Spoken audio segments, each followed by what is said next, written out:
सात संगत जी, प्यार से कहना धान निरंकार जी। आज रोहिणी में सभी सत्संग का आनंद लेते हुए ये मन के भाव इस निराकार से ये गहरा नाता जो भी संदेश भी मिला वो रूहानियत से भरा जीवन में उतर जाए तो कैसे ये जीवन तब्दील हो सकता है। एक और भी अनुभव अभी सभी ने किया कि चाहे सत्संग के दौरान इधर से महात्मा कुछ कह रहे और पास ही कोई ग्राउंड में शायद क्रिकेट का मैच और कैसे वो आवाज़ उनके माइक की भी हम तक आ रही, तो इसमें एक भाव कि वो कान तक तो सत्संग के अलावा और भी आवाज़ पड़ रही थी, पर भक्तों ने ध्यान किस पे फोकस रखा, अपना एक मन को केंद्रित कहाँ किया कि जो कोई क्षण भंगुर कोई थोड़े समय में एक एंटरटेनमेंट की तरह की इन्फॉर्मेशन या फिर सत्संग में दिया गया वो संदेश कि कैसे अपने जीवन को हम जीते जी भी और श्वास खत्म होने के बाद भी एक मुक्ति की जो बात होती है उस पे एक आधारित जीवन कि जब जब ये परमात्मा के दर्शन करके इसके एहसास में रहते हैं तो जीते जी भी जीवन सुहाना है और आगे भी एक परलोक की जो बात होती है कि उसके मोक्ष मुक्ति के भी हकदार बन जाते हैं। तो कैसे एक थोड़ी चीज़ों के पीछे जो आज है कल नहीं ये बदलने वाली और वहाँ परमात्मा जो हमेशा से एक जगह एक स्थिरता का प्रतीक, तो कैसे स्थिर जीवन को जहाँ जीना हर किसी के एक संभव है और कैसे छोटी छोटी चीज़ें अगर अभी आ भी रही हैं तो इस परमात्मा पे ही ध्यान केंद्रित रखेंगे तो कब आके चली गई वो एक मन को फिर तड़प नहीं देती, एक मन में उथल पुथल नहीं होती। और ऐसे ही उथल पुथल या जीवन में कुछ चीज़ कभी कैसी है उसका प्रभाव भक्त नहीं लेता। एक कहानी भी दासी के ध्यान में आ रही कि कैसे एक व्यक्ति के पास एक घोड़ा और वो रातों रात घोड़ा अपने आप को छुड़वा के स्टेबल से भाग गया और फिर आसपास के ये पड़ोसी भी व्यक्ति को कहने लगे कि तुम तो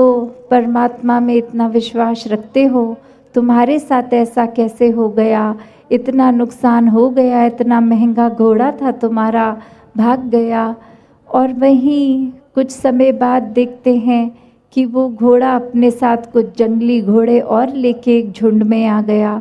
और वही जो अड़ोसी पड़ोसी पहले कह रहे थे कि ये परमात्मा से जुड़ के तुम्हारा नुकसान हुआ, वही अब ईश्वर का उस व्यक्ति के साथ भी बोलकर कि नहीं आपने ठीक किया। पर वो व्यक्ति जब घोड़ा था नहीं था या वो अपने साथ कुछ और घोड़े ले आया तो उसके मुंह से हर बार यही बात निकली कि जो भी हो रहा है इस परमात्मा की रज़ा से हो रहा है, ये एक जैसा है वैसा ही ये ठीक हो रहा है। और आगे चल के उसी में से एक जंगली घोड़े ने दो लत्ती मारकर उसके बेटे को ज़ख्मी कर दिया और अब फिर वो पड़ोसी बोले कि ये सब होने से बेटे का नुकसान हो गया और फिर वह व्यक्ति बोलकर कि ठीक है इसको अस्पताल ले जाते हैं, पर जो हुआ है ये परमात्मा की रज़ा से ही हुआ है। और आगे वो समय उस राज्य में वो राजा अब जंग के लिए घर घर से नौजवान लड़कों को चुन रहा था और जब उसके घर पहुंच के देखा कि एक ही जवान लड़का पर वो एक फिज़िकली फिट नहीं है, एक टांग में चोट है, तो वो जंग में उसको साथ नहीं लेके जाते। और फिर वही एक दोस्त मित्र उस व्यक्ति के कहते कि ये घोड़े की चोट से इसका चोट लगना तो फ़ायदेमंद हो गया क्योंकि पता नहीं इस वॉर के बाद, ये जंग के बाद वापस सलामत आता भी कि नहीं। तो ये ठीक ही हुआ कि इसको चोट लग गई और ये नहीं जा पाया जंग में। और उस समय भी मनोस्थिति उस इंसान की यही कि ये भी हुआ है तो परमात्मा की इच्छा से, एक रज़ा में, एक भाड़े में रहकर हुआ है। तो इस कहानी से जो उस व्यक्ति के मन का भाव कि कैसे उसके जीवन में भी खुशी दुख आता गया, एक मन से जो भाव, इस परमात्मा पे विश्वास, इसकी रज़ा में रहने की वो कंटेंटमेंट, वो एक संतुष्टि कि इस परमात्मा में अपना ध्यान है, इसके आश्रय है तो सभी ठीक होना है। और वहाँ कोई दुनियावी रूप में अपनी निजी जीवन में भी हम लोग देखें तो कोई ना कोई ऐसी टिप्पणी कर देता है कि आप तो सत्संगी हैं, आप तो परमात्मा में विश्वास रखते हैं, तो आपके जीवन में तो दुनियावी रूप में ये सुख नहीं है, ये कमी है। तो एक भ्रम में डालने का भाव हर एक का रहता है। पर जो इस परमात्मा से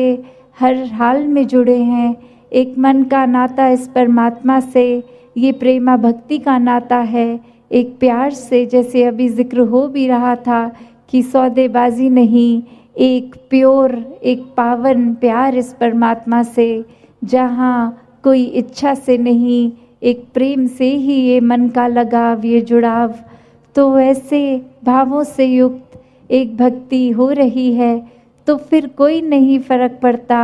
कि कोई क्या कह रहा है क्या नहीं, क्योंकि भक्त को अपना जीवन पूर्ण लगता है कि ये परमात्मा पूर्ण है, इसका किया सब पूर्ण है, जो दिया वो भरपूर है, जो नहीं दिया और हमारी इच्छा है कि जीवन में वो वस्तु आए, वो व्यक्ति आए, तो उसमें भी परमात्मा को बेहतर पता है। तो फिर अगर किसी ने उस बात पे कोई टिप्पणी कर भी दी तो उसका प्रभाव मन पे नहीं, बस ये ही कि इस परमात्मा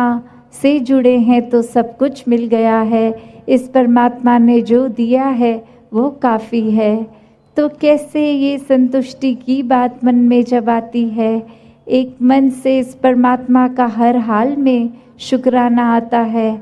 तो ही वाकई ही जीवन बहुत आसान हो जाता है। एक मन में बातों का बोझ नहीं रहता,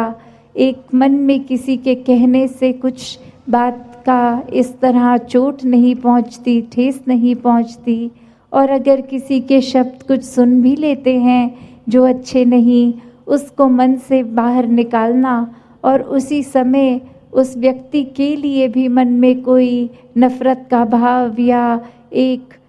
बुरा सोच उसके लिए नहीं बैठती, ना ही ये उम्मीद भी आती है कि अब इस इंसान ने एक बुरा भला बोल तो दिया है, पर ये जब तक माफ़ी नहीं मांगेगा, माफ़ नहीं करेंगे। तो वैसे भी भाव फिर मन में उपज नहीं लेते, क्योंकि जब वो भी पल में देख कर कि किसी ने कुछ कहा तो वो बात को अनसुना करना भी ये चेतनता है। इस बात को पकड़ के रखना नहीं हमेशा के लिए। कोई घटना घट गई सो घट गई, एक किसी ने कोई बात बोल दी तो बोल दी। अगर हम और गहराई में भी जाएं तो वो बात बोलने के समय भी कुछ शब्द ही तो मुँह से निकले थे, वो शब्द को दिमाग में घर ना करने दें तो मन को ठेस भी नहीं पहुंचती। तो ऐसी चेतनता को इस ब्रह्म ज्ञान के बाद हर किसी ने हर पल अपनाना है कि चाहे परिस्थिति, लोग, कुछ भी, कैसा भी समय, पर खुद को स्थिर रखना एक अपने ही मन की बात है। एक परमात्मा के एहसास को हर समय इसमें रहकर सुमिरन रूप से एक ध्यान बनाकर निराकार पे पूरा विश्वास बनाना भी फिर एक हम पे ही निर्भर करता है कि हम डगमगा जाएं या पूर्ण रहें, पक्के रहें इस रास्ते पर जो सच्चाई का रास्ता ये ब्रह्म ज्ञान मिला है, इस पे विश्वास पूरा बना के रखें। तो कैसा जीवन जीना है ये चुनाव भी हमारा है। तो समय की ओर ध्यान जाता हुआ दासी का और अधिक शब्दों का सहारा ना लेके इन्हीं शब्दों से आपसे आज्ञा लेगी। साथ संगत जी, धन निरंकार जी।